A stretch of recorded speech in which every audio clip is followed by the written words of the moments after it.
Hello, everyone, and welcome to Beyond the Box. Today, we have a very special guest, a high school student who is one of our Girls in Robotics program, which is an initiative that is sponsored by Kids Innovate Africa.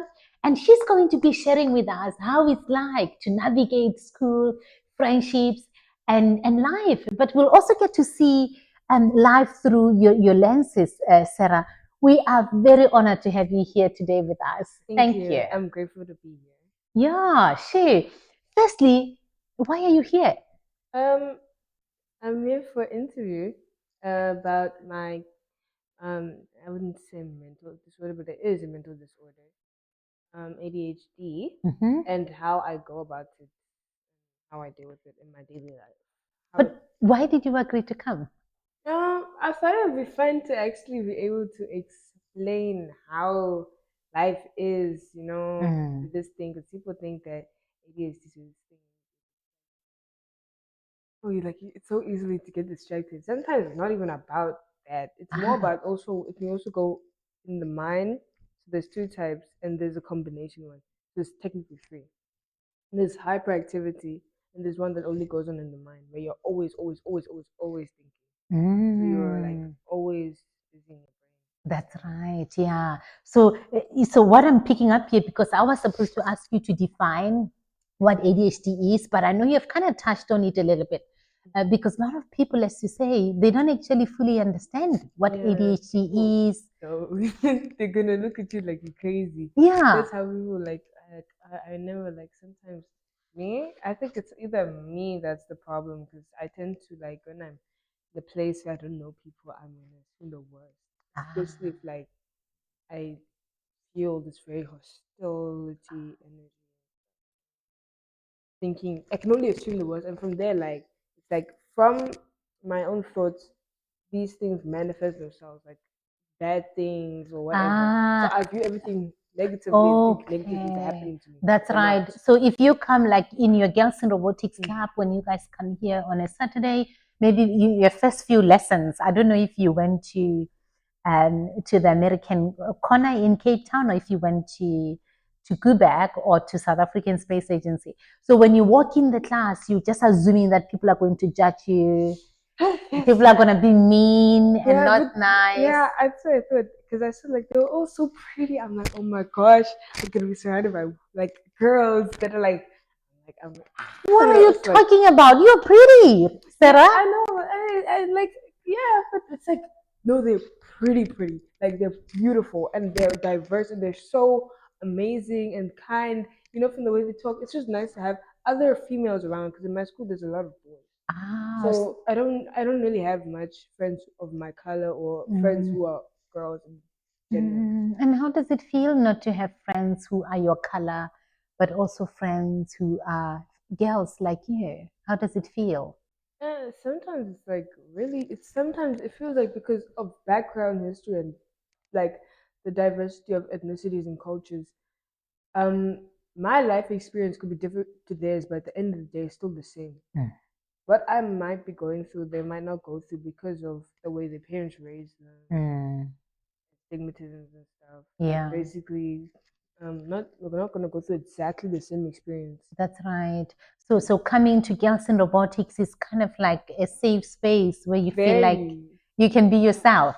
Yeah, like I feel very comfortable here because it's nice to be surrounded by people like girls who are like so kind and inspirational. I know this like hostility, anything like nobody hates each other. It's just peace here. Oh, that is so nice to hear. That is very nice to hear. Okay. So if I'm hearing you correctly as well, apart from Girls in Robotics, you generally find it challenging to go into places where you feel like you're going to get judged because sometimes people don't understand why people carry themselves a certain way. They may not know that you have ADHD. And because of ADHD, maybe go a little bit more and explain how does ADHD affect you? Let's look at the challenging parts first. Then we're gonna look at the good side. So your ADHD, hey, it's very difficult to deal with. The emotions, either you know how to control them or not, and it depends how much you've gone through in your lifetime. depending on your different traumas, life experiences, tragical accidents, all that stuff. It will really depend on how you go about your ADHD and cope with it, and how like certain things affect you. Like for me, I have ADHD, but ADHD people can get like really angry. Like they can get like really. Why? Because everything you feel is like it's extreme. It's a lot. So you feel extreme emotions. Yes, and it's really annoying because people will look at you like you're crazy because you're like, oh my gosh, yes, I'm so excited. We're going to do this in class and do that. We're gonna draw, yeah! Like you start and you just squeal and you like really, oh, should I embarrass myself again? Okay. Oh shit, let me make sure I understand. So because you're saying ADHD people, because it's a spectrum, some are different from the others. But in your case, you feel extreme emotions when you're excited about something that other people will say, oh, this is cool. And they'll just be kind of cool about it. And you'll be like, I'm so excited. You kind of show your excitement, right? Like it's a very iconic thing in my school for me to say, oh my gosh, I'm so excited. Like if I say something like they know it's me. It's very obvious because I'm one person who would say something like and you feel like you're embarrassing yourself. Have you always felt that way, or you're only feeling that way now, or you used to feel that way and you don't now? You don't feel embarrassed. The thing is that when growing up, I never saw anything I did embarrassing. I don't know. There was a point during lockdown I was like stuck with my family for a long time, and I loved during that time. For a lot of people, it was a very tough time. I know it was, but for me, that really did change my life. Oh, how? Because I got to be with my family, and we were like all getting along. You know, we were studying at home. I figured out I actually enjoy studying. Like I like to learn. Like I actually like learning, and I just fell out of a lot of bad childish habits I had. And I just when I came back to school, that year, it's like I was a very different person. I was not like I was like calm, very like it's like I was normal. You know what I mean? And like there's no normal. Everyone's unique. Everyone's different. Yeah, but it's but you felt like you're in control. You felt like you're calm just by staying at home around your family. Wow, that's interesting. Is likely something to do with the environment, that it was more calmer at home than it is going in between home and school and all the traveling? The thing is, when I was younger, I loved school. Okay. But not for the reason other people thought it was. It's because like they had the art subjects and they would have like this art class where you could like draw, and they had these diapers people could make all different arts. I was obsessed with art. I love creation. But yeah, and then when I like after the lockdown thing, like I became like everyone else. Like I'm starting to see why people don't like, and this is all in grade 5. So I think just me taking a lot of time away from meeting other people. I don't know if my brain developed during that time or something, but I felt a lot of development because then I was able to make friends way easier. Because before I didn't have any friends. Okay. I would say really weird stuff, honestly. But so after coming back from lockdown, you felt calmer. You enjoyed school. Not so much. It was okay. I mean, like I was just glad I was like finally fitting in because before, not at all. Oh, I was seen as this really weird girl who, if she liked her, she would be so obsessed with something. Like, oh my gosh. Yeah, and did you get to explain to the people that, guys, I have ADHD, and when I'm really excited about something, I feel this big emotion of happiness, and when I'm really upset about something, I feel this huge emotion of how I express myself. Did you have to explain to them, or you didn't know that you have ADHD? I didn't know. I thought I was normal because my emotions weren't that big anymore. Like I think I was taking medication before I wasn't, but all I know is I was normal. So, but the forgetfulness was there. Okay, so you feel extreme emotions, but you also forget. Now I do, and I still forget stuff. Before then, I didn't feel extreme emotions. I was chill. You know, I was like everyone else, feeling mild. Yeah. I don't know what happens. Like, the more I hanged out with people more and more, the more obvious it got that I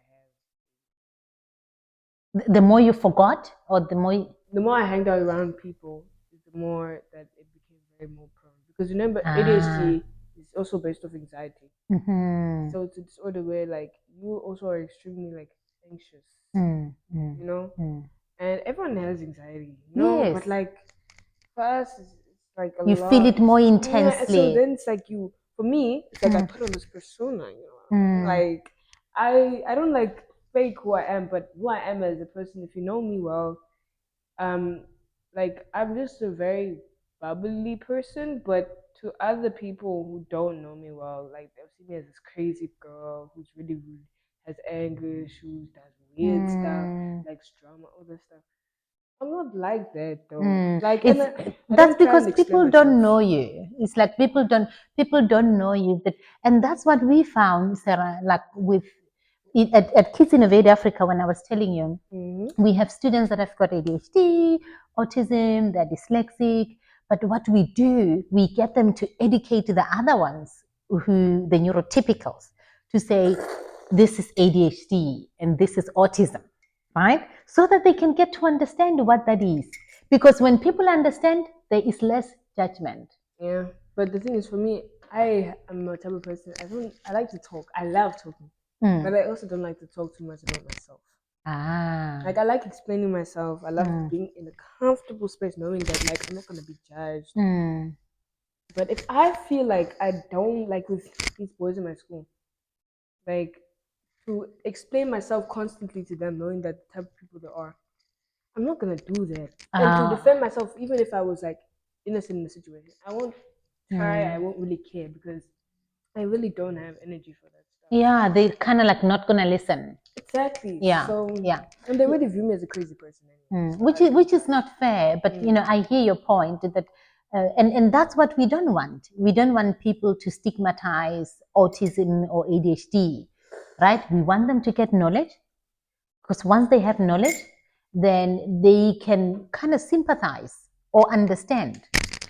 So you don't have those moments where, like, how do you feel when you are upset about something with girls in robotics and you express, have you had that moment where you're upset and you've expressed a very strong emotion with your girls in robotics sisters? Oh, I don't think I've ever got.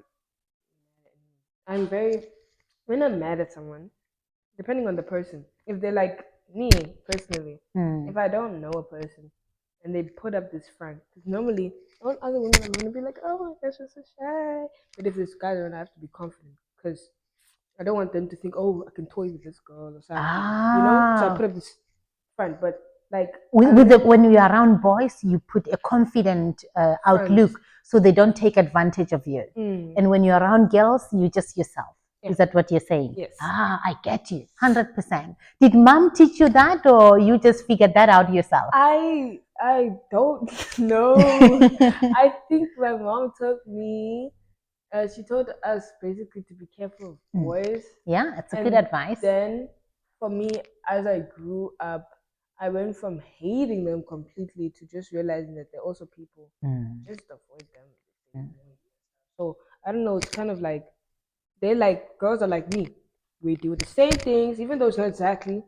So I feel some sort of closeness, With males, like it's some males I get along with that I'm friends with. I have a lot of male friends, but like I'm not close. Absolutely, I get you. So if I'm hearing you correctly, Sarah, because you were trying to explain to us what ADHD is, right? And in fact, in terms of how it affects you, right? We looked at the fact that you sometimes become forgetful. I actually do get forgetful myself, if I must say. So I wouldn't say, but obviously as somebody with ADHD, it might affect you slightly differently. So you are forgetful, you feel extreme emotions. If it's happiness, you feel so much happiness. And if it's anger or anxiety, you feel quite a lot of it, right? And sometimes you feel like, you may have negative thoughts about how people perceive you. That you may feel like they may be, you can feel when people are hostile when you're coming into a room. I can feel, I like to, when I come into a room, I look at the people. I like to keep to myself for a couple of days to analyze the people I'm dealing with. Okay, if this is and in those days, depending on the interactions I've had with those people, it will depend persona I put on, because people with ADHD, they have this persona they put on for different people to suit that person. So wow, that must be difficult. Oh my gosh, yes, Must be exhausting. Oh my goodness, you even lose your sense of self because of it. It's like, yay, I'm making this person happy, because I'm getting along with them, yay. And then it's like also like, nah, but I actually have to figure out, because the only person who's gonna be with me for the rest of my life is me. So who am I? It's a very difficult thing to always have to do. Absolutely, I hear you. Oh, sure, interesting. So we've looked at some of the challenges that people that have ADHD face, including the stigma, right? Because part of the reason when I'm listening to you, Sarah, I'm thinking sometimes people react to you maybe negatively because they don't really know you, right?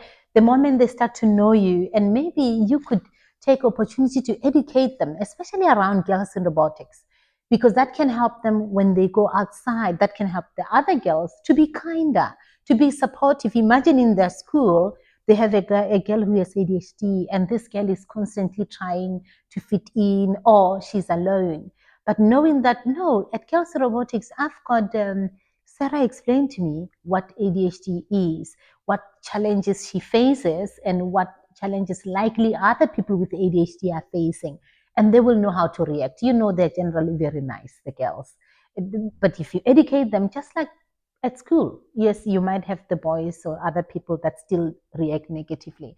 But the more you start educating people, at the beginning, they might find it difficult and odd. But as soon as they understand that, we are not less, we are not disabled, we are different. Just your brain might be wired this way, mine is wired this way, but we are all humans. So as we move on, let's look at some amazing things that people don't know about people that have ADHD. What are the great things about you, Sarah?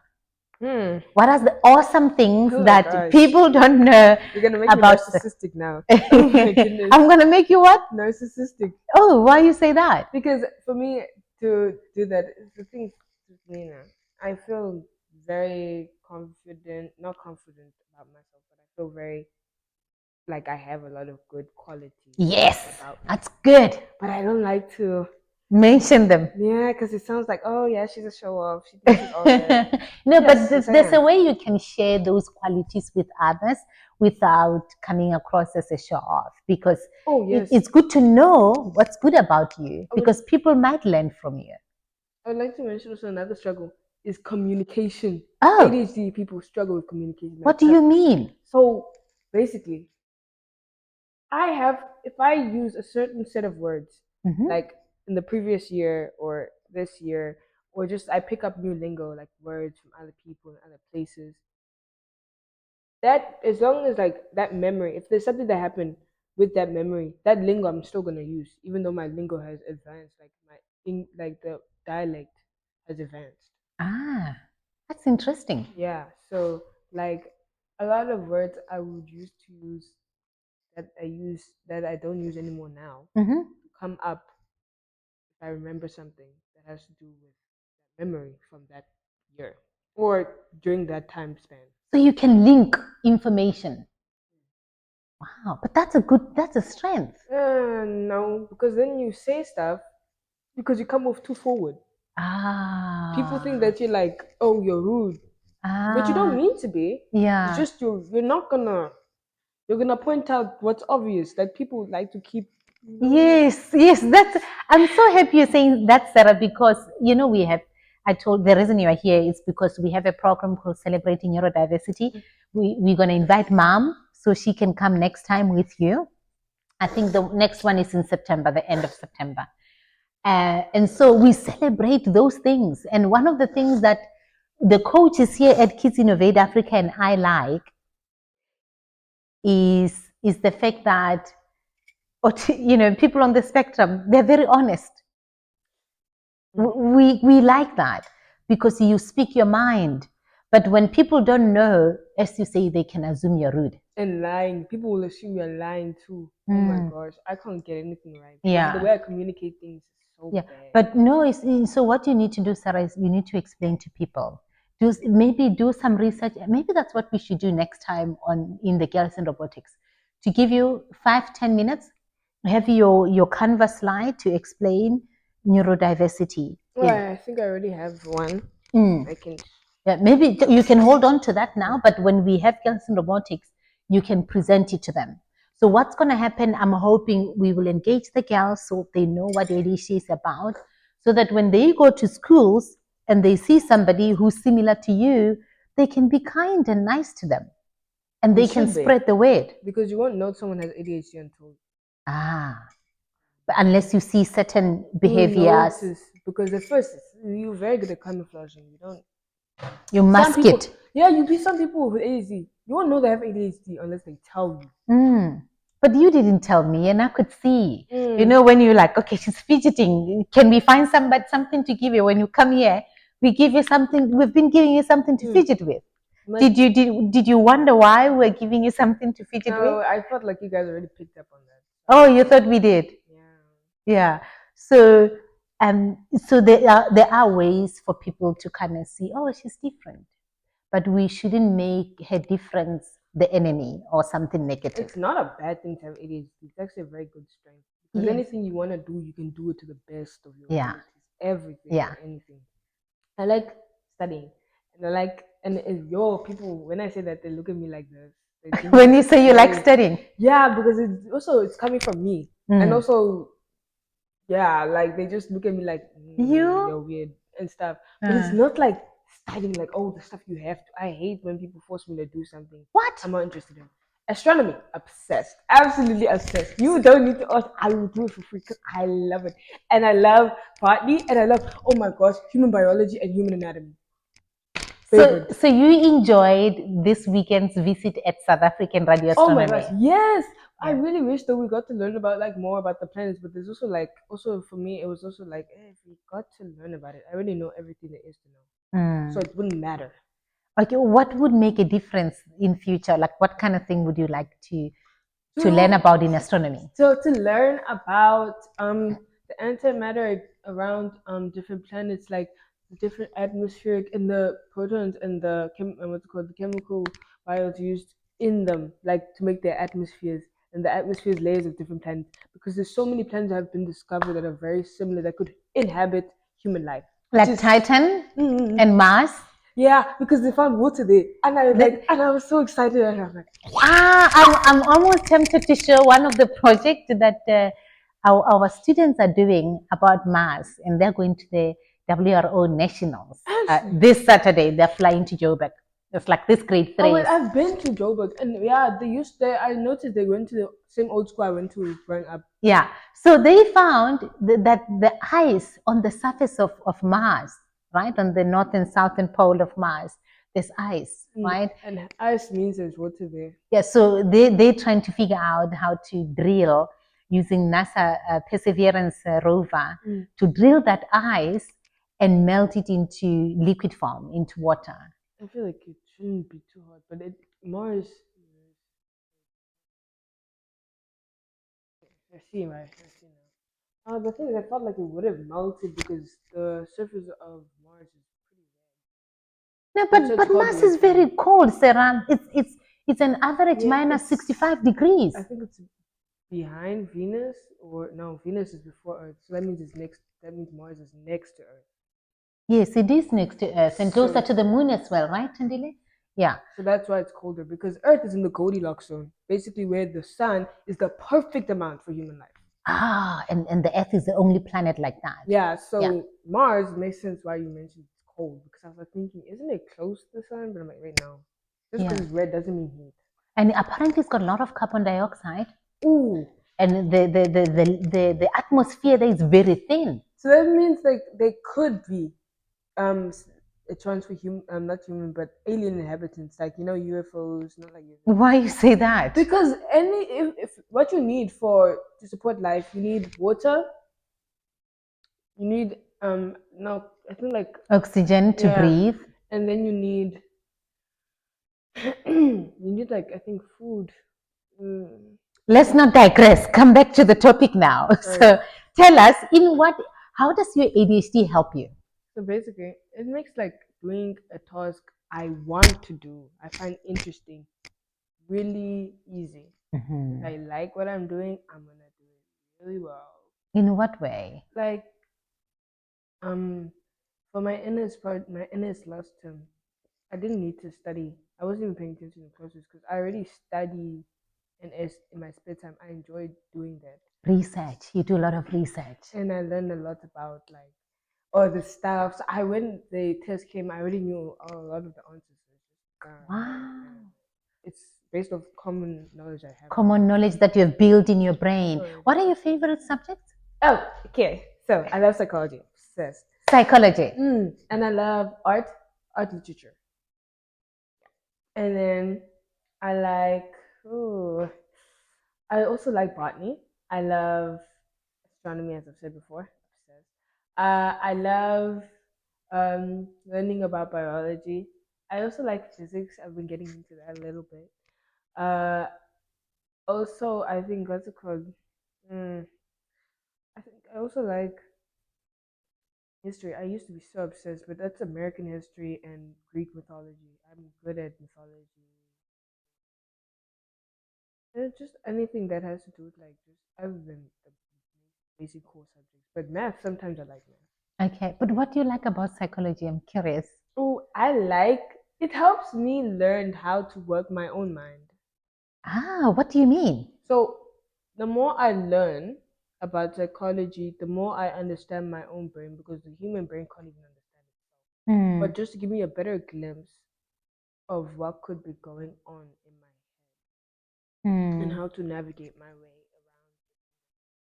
around. Yeah, interesting. So, I mean, you talked about some of the people talk about how ADHD affect the school, and you touched a little bit on that. But it also affects people's friendships and how they relate with others. How has ADHD helped you in making friendships? It's more of a fake confidence thing. Yeah, it's like when I'm not a confident person. I'm actually quite shy. That I force myself to be confident in the face of other people. You know, because you have to be. And it just makes it easier to talk to people you don't know. Just like, hey, oh my gosh, I think you're so pretty. Like, you know, like just to be able to talk and speak your mind. Because I'll see people like on walking past my like school, right from my school, I'm like, oh my gosh, so pretty. And then I think here and then basically it's just like me being able to voice my opinions. And have conversations with new people. But I must tell you, Sarah, everybody has struggles with confidence. We are not the only one. Even the best of us, even I sometimes don't feel very confident. Yeah. So everybody feels it. But what I like about what you're saying is you encourage yourself to be confident. It's like a mode. You know? I just do it. I don't think about it. I just do it. So I don't know if it's confidence or it's just me. Like I am confident or maybe not. No, as I said, we all struggle with confidence. When you feel less confident, talk to your therapist about it, right? And talk to mom about it. At Girls in Robotics, talk to the coaches. Remember, Girls in Robotics is a safe space. Coaches motivate you guys all the time. And sometimes the girls themselves motivate you, motivate each other. As I said, you motivate each other. You know, it's everybody struggles with it. So just keep going and don't give up. Do you have any last words you want to give to the teenagers who are also your own age? If anyone, those that have ADHD first and those that don't have. What do you want to say to them? For people who've seen this who know me. If you're seeing this and you know me, age. And also for people with ADHD, oh my gosh, if you're a girl, if you're a boy, oh my gosh, you are gonna have such an amazing life if you lock in, only if you lock in. But you have so much potential, and I'm not trying to sound like cringe or weird. Like seriously, you do have so much potential, and you guys are beautiful people. And don't look down on yourselves because people paint you a certain way. Yeah. Like you must make that academic comeback. You must do this. You must just overall build yourself, because you have so much potential. Mm. You have an advantage, so you must use that to your advantage instead of just sitting around and waiting for time to take its toll. Mm. Mm. Wow, that was so nice. I'm hoping you are making notes of what Sarah has been saying. And we are so grateful to Sarah's parents for allowing her to be here today to share this amazing experience that she has had as a girl, but also a school girl, but also a robotics girl in robotics, a girl in robotics. Who has been navigating life as an ADHD student in school. So we want to say your perspective matters to us, and we're going to be really, learning a lot from you. So, And I want to come here again. oh, you want to come back? Can I come back? You can come back. When you come back, what do you want to talk about next time? I'm gonna go more into depth about how to manage certain emotions. And going more into depth about masking, like the emotional side of it. Okay. So people can understand that part better, because that's what creates more effects in their relationship. Managing the emotional aspects of ADHD. Okay, interesting. If there's something you want the audience to take away from what you have covered today, what is it? Please do journal, please. If you have ADHD, please remember you need to also get a filter, because some of the things you say are too forward and you offend people with what you say. And be careful what you say to people, because not everyone is you that can handle. People with ADHD, they struggle with the rejection, like not like romantic sense, but in general, rejection, feeling left out and alone. So please be careful what you say, because that most likely is part of the reason why people try and keep you out of things. Don't think too down on yourself because of the perspective people put you in. You must not let people make you feel judged. Sure. Thank you so much to our beloved Sarah for sharing the insights that she has shared with us. And thanks to Sarah's parents for making her available to be here today. So for many of you who have tuned in, wherever you are, I hope Sarah's story has left you feeling inspired, but also understood. That does it for us here at Beyond the Box. Please remember to like, share, and follow. Thank you. Love you. Bye.